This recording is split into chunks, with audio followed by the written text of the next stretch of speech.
Welcome to the Data Future channel. This is Shaker, and in this tutorial, we are going to see how we can display the number of rows and columns uh, uh, in the Azure Databricks.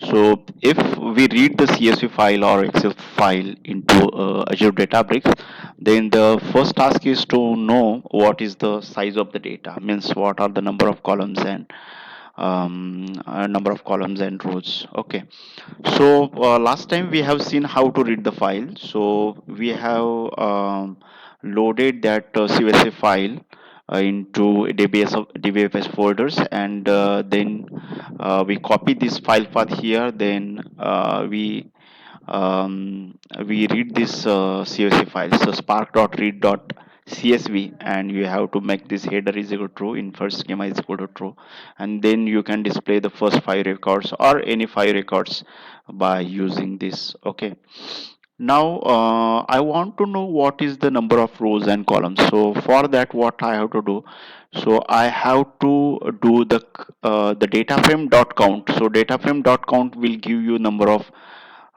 rows or the records in the data, and second one is the car dot columns will give you the list of columns, but I want the number of columns, so I'll take the length of this list, so it will give the number of columns, and later on I'll print what is the list of columns here.